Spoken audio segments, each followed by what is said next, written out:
በረከት ገበሬዋ በፌዴራል ፖሊስ እየተፈለገች ነው። በቃ ወርቅ ማውጣቱን ተዋለው ተውኝ ስትልም ከደቂቃዎች በፊት ልመናዘል ተማጽኗን አጋርታለች። በረከት ገበሬዋን በእውነት ምንድነው የገጠማት? የተከሰሰችባቸው ትላልቅና አስፈሪ ወንጀሎችስ ምንድናቸው የሚለውን ዝርዝር መረጃና የእሷን ትኩስ ምላሽም ይዘነዋል፣ ታደምጡታላችሁ። ከንቲባዋ አርቲስት መሐሙድ አህመድን አስለቀሱትም። ነዋይ ደበበ አቋም የለሽ አሽቃባጭ በሚል ከፍተኛ ውርጅብኝ እየወረደበት ያለው ለመሆኑ ምን ቢናገር ነው? ከሰሞኑ በአዲስ አበባ የተመረቁት መታሰቢያ ሐውልቶች ጉድ አፍልተዋል። ወዲህ የሃጫሉ ወንድም ቁጣውን ሲገልጽ፣ መሐሙድ አህመድ ደግሞ ከእንባቸው ጋር ሲታገሉ ታይተዋል። በዚህ ዕለት የከንቲባው የመነጽር ዋጋ እጅን ባፍ አስጭኗል። የአንድ የመንግስት ሰራተኛ የዓመት ደሞዝ በከንቲባዋ ፊት ላይ እንደዋዛ ተቀምጧል። ዋጋውንና ዝርዝር ጉዱን ይዘነዋል፣ ታደምጡታላችሁ። ለመሆኑ አርቲስቶቻችንና ባለስልጣናቱ የህዝቡን እንባና መከራ ረስተውታል ብለንም እንታዘባለን። እናንተ ብቻ እንደተለመደው ላይክና ሰብስክራይብ የሚሉ ነጭና ቀይ ቀለሞችን መታ እያደረጋችሁ አብራችሁን ጥቂት ዝለቁም። በኢትዮጵያ የሙዚቃ ታሪክ ውስጥ ስማቸው በጉሉ ከሚጠቀስ አንጋፋ ድምፃውያን መካከል አንዱ የሆነው ነዋይ ደበበ ከሰሞኑ በሰጠው አስተያየት በማህበራዊ ሚዲያ ዋነኛ መነጋገሪያ ሆኗል። ድምፃዊው በመዲናችን አዲስ አበባ ለተወዳጆቹ የጥበብ ሰዎች ማለትም ለጥላሁን ገሰሰ፣ ለስብሐት ገብረ እግዚአብሔር፣ ለአሊ ቢራ፣ ለሃጫሉ ሁንዴሳና ለሌሎችም ዝነኞች የመታሰቢያ ሐውልቶችን ለማስመረቅ በተገኘበት ዝግጅት ላይ ለከንቲባ አዳነች አቤቤና ለገዢው መንግስት ያቀረበው ምስጋና በብዙዎች ዘንድ አቤት ያንተ ነገር ለመጣለ ሄደው በሚል ትችት እየጎረፈበት ይገኛል። እውነት ክብርት አዳነች አቤቤን እጅግ በጣም አመስግኑልኝ። ከዚያም ውስጥ ብዙዎች የተቀባበሉት ጽሑፍ እንዲህ ይላል። ነዋይ ደበበ በጣም ጎበዝ አርቲስት ነው፣ እውነት ነው። ከዛ ባለፈ እስስት እንኳን የምትቀናበት አቋም የለሽና አስመሳይ ነው። ይሄም ደረቅ ሀቅ ነው ይላል ጽሑፉ። ነዋይ ለደርግ መንግስት በቻለው መጠን በሙሉ አሸብሽቧል፣ ቀስቅሷል፣ ዝመቱ ብሏል። ወያኔ ስትገባ ከቆይታ በኋላ ከሀገር ወጥቶ ተቃዋሚ ሆነ። አሜሪካ ሆኖ ኢህአዴግን አያሳየኝ አለ። 97 ላይ ቅንጅትን ምረጡ ብሎ በቻለው ሁሉ ቀሰቀሰ። ኢህአዴግ ከቦታው ንቅንቅ ሳይል ሲቀር ይሄ ነገር ያዋጣም ማለት ነው አለና ነታማኝ በየነን አየር ላይ ጥሎ በጎን ተመሳጥሮ ወደ ሀገር ቤት ተመለሰ።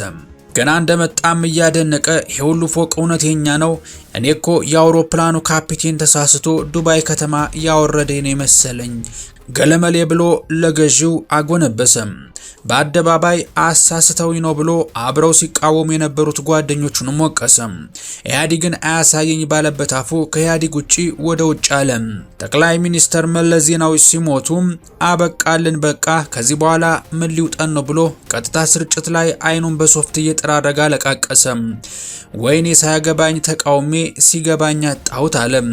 ፍቅሩን ለመግለጽ አልበቃ ስላለው ሌሎች ዘፋኞቹን አሰባስቦ የሙሴን በትር የሸለመው እያለ በጋራ ዘፈነ አዘፈነ።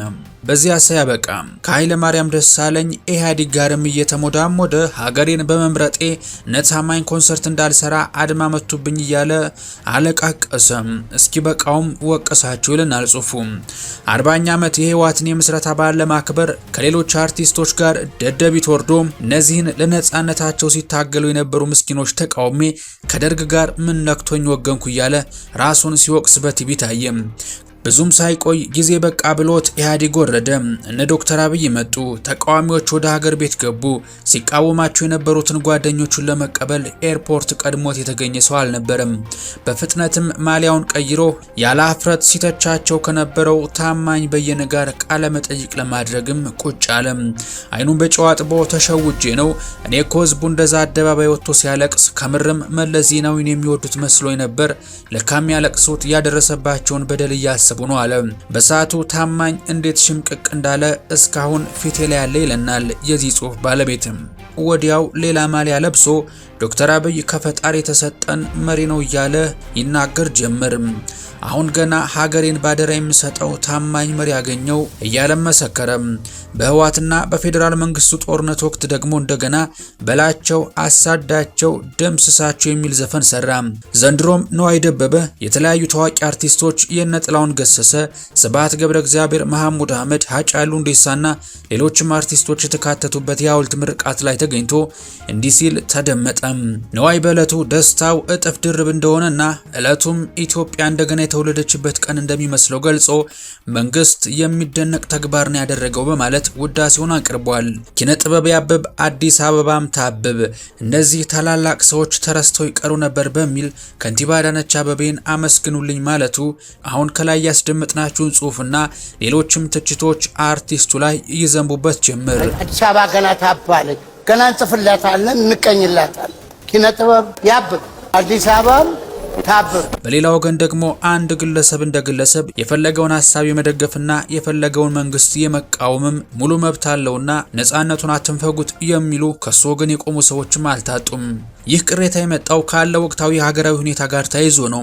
አሁን ላይ ባለው ከፍተኛ የኑሮ ውድነትና በስራ አጥነት ምክንያት ህዝቡ በከባድ ሐዘንና እንግልት ውስጥ ባለበት በዚህ ወቅት ድምፃዊው እነዚህን ማህበራዊ ቀውሶች ችላ ብሎ ባለስልጣናትን ማውደሱ የብዙዎችን ቁጣ ቀስቅሷል። ነዋይ በደርግ ዘመን በኢህአዴግ መሪነት አሁንም ደግሞ በብልጽግና አስተዳደር ወቅት አዳዲስ መንግስታት በመጡ ቁጥር ያለውን ድጋፍ በተደጋጋሚ ሲገልጽ መታየቱ በብዙዎች ዘንድ አቋም የለሽ የሚል ስምም አሰጥቶታል። ከነዋይ ደበበ ምስጋናና ከህዝቡ ቁጣ ባሻገር በከንቲባ አዳነች አቤቤ ዙሪያ በማህበራዊ ሚዲያ ከፍተኛ መነጋገሪያ የሆነው ሌላው አጀንዳ ደግሞ የ85 ሺህ ብሩ መነጽር ጉዳይ ነው። ከንቲባዋ አድርገውት የታየው መነጽር የኑሮ ውድነቱ ለሚፈትነው የከተማዋ ነዋሪ ሌላው የቅሬታ ምንጭ ሆኗል።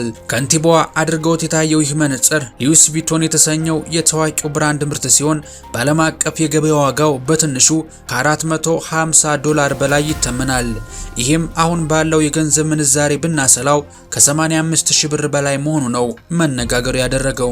አሁን ላይ በአማካኝ ኢትዮጵያ ውስጥ ያለ የመንግስት ሰራተኛ ደሞዝ ከ7000 እስከ 12000 ብር ይገመታል። ታዲያ የከንቲባዋ ይቺ መነጽር በትንሹ 85 ሺህ ብር ማውጣቷ ሲታወቅ ብዙዎችን አጀብ ሲያስብል አንዳንዶችን ያስተዛዝባል በሚል ትችታቸውን እንዲሰነዝሩም አስገድዷቸዋል። በዚሁ ዝግጅት ላይ ታዲያ ከንቲባዋ አንጋፋውን አርቲስት መሐሙድ አህመድን አስለቅሰውታል። ምነው ቢባል በቁሙ የራሱን ሐውልት ባይኑ በማየቱ በክንዶቹ ጨርቁን ገልጦ የራሱን ሐውልት መመረቅ በመቻሉ በእድሜው ማምሻ አረሳንም በመባሉ ድብልቅልቅ ስሜቶች ሲወሩትና ከእንባው ጋር ሲታገል ታይቷል። ፖለቲከኛን ማመስገን በሚያስወቅስባት ሀገር ላይ ብንገኝም ግን እኛ ሀገር ሐውልት የቆመላቸው ጀግኖችና ዝነኞች ሁሉ ሕይወታቸው ካለፈ በኋላ ስለሚሆን እንደው ይሄን ክብሩን ኑሮ ባየው የሚል ጸጸት ለዘመናት ከኢትዮጵያውያን ጀርባ አልጠፋም ነበር። እንዲህ ያለው አጋጣሚ ተገኝቶ ታላላቅ ሰዎችን በቁም ማክበርና መዘከርን የመሰለ ድርጊት ግን ለአድናቂዎቹ ይበል የሚያስብልና ለአርቲስቱም የደስታ እንባ መነሻ ሆኗል። የሌሎችን አርቲስቶች ሐውልትን በተመለከተም የሃጫሉ ወንድም ቁጣውን ገልጿል።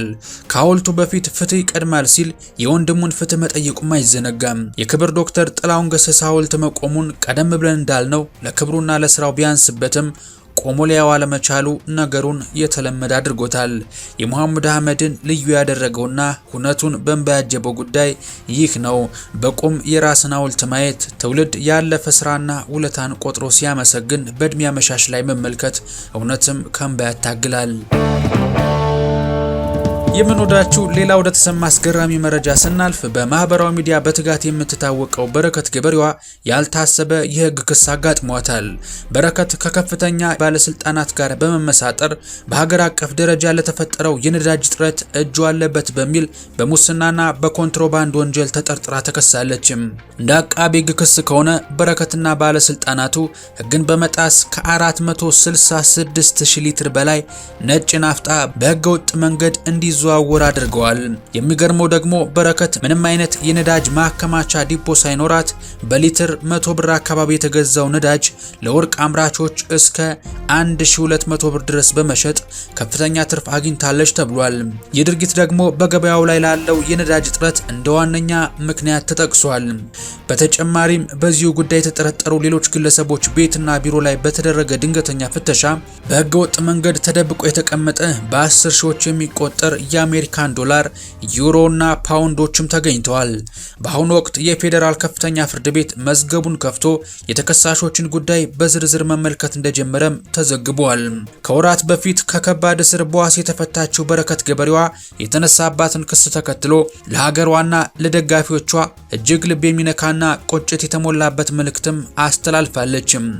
ተበዳይ ዝም ካለ ተከሳሽ ይሆናል ስትል ንግግሯን የጀመረችው በረከት እኔ ለሀገሬ ላቤን ብቻ ሳይሆን ደሜን የሰጠሁት ካለች በኋላ አክላም ከበለጸገ ሀገር መታ ድቅድቅ ጫካ ውስጥ በመግባት ለሴቶች አርያ ለመሆን መጣሯንና ዛሬ በገጠማት የፍትህ እጦት ሀገሬ ሆይ አፈርኩብሽ ስትል ብሶቷን አጋርታለች። በረከት ገበሬዋ በቆይታዋ ለሀገሯ ያበረከተቻቸውን በርካታ የበጎ አድራጎት ስራዎች በማስታወስ 3 ትምህርት ቤቶች መገንባቷን፣ በ55 ሚሊዮን ብር የምገባ ማዕከል አቋቁማ አረጋውያንን መጦሯን፣ እንዲሁም በቦረና ድርቅና በጎፋ የመሬት መንሸራተት ወቅት ከወገኖቿ ጎን መቆሟን ጠቅሳለች። ይህ ሁሉ እውነት ሆኖ ሳለ ሀገሬ ለምን በውሸት ከሰሽኝ ስትል የጠየቀችው በረከት ከመንግስትም ሆነ ከብልጽግና ፓርቲ ምንም አይነት ጥቅም እንዳልወሰደችና እንዲያውም እነርሱ ከኔ ወሰዱ እንጂ እኔ አልወሰድኩም በማለት በነፍሷ ትምላለች። በተለይም በሴትነት ክብሯ ላይ የተሰነዘረውን ጥቃት በጽኑ የተቃወመችው በረከት የልጆች እናት መሆኗ እየታወቀ በግፍ መሰቃየቷንና በድካሟ ያገኘችውን ገንዘብ ያለምንም አግባብ መቀማቷን ገልጻለች። ፍርድ ቤት 14 ጊዜ ቀርባ በዳኞች 7 ጊዜ እንድትፈታ ቢታዘዝም በገዛ ስሟ ነዳጅ የሸጡ ግለሰቦች እያሉ እሷ ተጠያቂ መደረጓ ከግፍም ግፍ እንደሆነ ተናግራለች። ማክበር ያለባችሁ የሴቶችን ቀን ሳይሆን ራሳቸውን ሴቶችን ነው ስትልም ለተነሳባት ክስ ምላሽ የሆነውን መልእክቷን ደምድማለች። ታዲያ በረከት ይህንን ባለችበት በሰዓታት ውስጥ የፌዴራል ፖሊስ ይፈልጋሉ፣ እነዚህን ሰዎች ያየና ተጨማሪ መረጃ ያለ ሰው በሙሉ ሊጠቁመኝ ይችላል ሲል በረከት ገበሬዋን ጨምሮ ሌሎች 3 ሰዎችን ከደቂቃዎች በፊት ይፋ አድርጓል። ይህንን ተከትሎም በረከት ገበሬዋ አሁን የሰጠችውን ምላሽ እንደሚከተለው እንደወረደን አስደምጣችሁም። በረከት የወጣባትን የትፈለጊያለች ማስታወቂያ አያይዛ እንዲህ ትላለች። እኔስ ግን ምን ነክቶኝ ነው ከርሻ ቀጥታ የወርቅ ማዕድን ማውጣት የጀመርኩት ትልና ራሷን ትጠይቃለች። በቃ ወርቁን ተዋለው ተውኝ ስትል ድጋሚ ትማጸናለች። ነዳጁን እንኳን የተፈቀደልኝን አልወሰድኩም፣ ራሳችሁ ናችሁ ሸጣችሁ የበላችሁ ትላለች። እነማን እንደሆኑ ግን የሚጠቀስ ነገር የለም። በወንጀል ተፈላጊ ሆንኩ፣ ምንም በማላውቀው ጉዳይ 8 ሚሊዮን ብር ሀገሪቷን አሳጣሽ ነው ያላችሁት። ምን አለበት 8 ቢሊዮን ያሳጣሻት ብትሉ እንኳን ጥሩ ነበር። እናንተ የወሰዳችሁብኝ እንኳን ከ15 ሚሊዮን ብር በላይ እኮ ነው ትላለች። ይሁንና መጨረሻውን አብረን እናያለን። በነገራችን ላይ አቡሻዬ ለማለት እንደኔ 2 የወርቅ ጉድጓድ ሳይሆን 28 የወርቅ ማውጫ ያለው ለብሔራዊ ባንክ በኩንታል ወርቅ ከሚያስገቡ ሰዎች አንዱ ነው። እንግዲህ ወርቅና ነዳጅ ላይ የሚሳተፉ ጥቂት ቡድኖች በስተቀር ሌሎቻችን እንድንወገድ ተፈርዶብናል። ከዚህ ነገር ጀርባ ያላችሁ ግለሰቦች ይብቃችሁ ከዚህ በላይ ትልና ጽሑፉን የጀመረችበትን ልመና ትታ በማስጠንቀቂያ ጽሑፏን ገልጻለች። በነገራችን ላይ በረከት በአንድ ወቅት በስሜት ተውጣ ለጠቅላዩ የነበራትን ጥልቅ ፍቅርና አክብሮት ስትገልጽ ከኔ እድሜ ተቀንሶ ለጠቅላይ ሚኒስትሩ ይጨመር ማለቷ የብዙዎችን ትኩረት ስቦ ነበር። ይህ ንግግር ለአንድ መሪ ሊሰጥ የሚችል የመጨረሻው የድጋፍ መግለጫ ሲሆን በረከት ለመንግስትና ለብልጽግና ጉዞ የነበራትን ቁርጠኝነት ያሳየችበት አጋጣሚ በእንደዚህ አይነት ንግግሮችና የጠቅላይን ፎቶ በቢሮዋ በመስቀልና ቀርጻ በማጋራትም ትገልጽ እንደነበር ይታወቃል። ይሁን እንጂ ዛሬ ላይ ታሪኩ ሌላ መልክ ይዟል። በፌዴራል ፖሊስ ፔጅ ላይ በወንጀል ትፈለጋለች ተብሎ ስሟና ፎቶዋ ተለጥፏል። በረከት ያኔ የነበራትን የጠነከረ ድጋፍ ዛሬ በሰጠችው መራራ ምላሽ ብልጽግና ከኔ ወሰደ እንጂ እኔ ምንም አልወሰድኩም ማለቷን በማነጻጸር ብዙዎች የታሪኩን የተገላቢጦሽ መሆን በመገረም እየተመለከቱት ይገኛሉ። በረከት ገበሬዋ በአሁኑ ወቅት በነዳጅ ማጭበርበር ወንጀል ተከሳ አዲስ ክስ ውስጥ ብትገኝም ከዚህ ቀደም በስር ላይ የነበረችበት ጊዜ ምን ያህል ፈታኝ እንደነበር ለብዙዎች የማይረሳ ትዝታ ነው። በወቅቱ በእስር ቤት ውስጥ በነበረችበት ወቅት በገጠማት የጤና መታወክ ምክንያት በቂ ሕክምና ባለማግኘቷ ጤናዋ በእጅጉ ተቃውሶ እንደነበርም ይታወሳል። ይህ የእስር ህይወት ለበረከት እጅግ አስቸጋሪ የነበረው ህመሟ ለህይወት አስጊ ወደ ሆነው የደም መርጋት ደረጃ ደርሶ ስለነበር ነው። ዛሬ ታዲያ ከዚህ አስቸጋሪ ጤና ቀውስ አገግማ ወደ ስራዋ ብትመለስም አሁን ደግሞ በሌላ አዲስ የወንጀል ክስ ዳግም በፍርድ ቤት መመለሷ ታሪኩን ይበልጥ አሳዛኝና አነጋጋሪ አድርጎታል። በመጨረሻም በታታሪነቷና በበጎ አድራጎት ስራዎቿ የብዙዎችን ልብ ማሸነፍ ችላ የነበረችው በረከት ዛሬ ግን ያ የነበራት ግዙፍ ተቀባይነትና ተወዳጅነት አጣብቂኝ ውስጥ ገብቷል። ለዚህ ደግሞ ዋነኛው ምክንያት ለመንግስት የነበራት ድጋፍና በግልጽ የምታሳየው ፖለቲካዊ ወገንተኝነት በደጋፊዎቿ ዘንድ ግርምትና ጥያቄን ሲፈጥር ቆይቶ አሁን በከባድ ወንጀል ተፈላጊ መሆኗ ሲገለጽ ደግሞ የጉዳዩን አሳሳቢነት ጨምሮታል። በረከት ገበሬዋ ከነበረችበት የህዝብ ፍቅርና አድናቆት ገሸሽ ብላ ዛሬ በክስና በትችት መነጋገሪያ መሆኗ በታሪኳ ላይ ትልቅ ጥላ ከማጥላቱም በላይ በርካታ ደጋፊዎቿን ቅር ያሰኘ ጉዳይ ሆኗል። የምንወዳችሁ ተመልካቾቻችን ለዛሬ ያዝንላችሁ መረጃ ይህን ይመስላል። ጥንቅራችንን እስከ ማብቂያው ስለታደማችሁልን ላቅ ያለ ልባዊ ምስጋና እንጀባ እያልኳችሁ ቪዲዮን ከወደዳችሁት ላይክ ማድረጋችሁ እንዳትረሱ። እንደዚህ ያሉ ወቅታዊና ትኩስ መረጃዎች በፍጥነት እንዲደርሷችሁ ደግሞ ኢትዮ ትሩዝን ሰብስክራይብ በማድረግ ቤተሰብ እንድትሆኑ እየጋበዝኳችሁ በቀጣይ በሌላ ጥንቅር እስከምንገናኝ ሰላማችሁ ብዝት ይበለልኝ። ቸር ቆዩልኝ።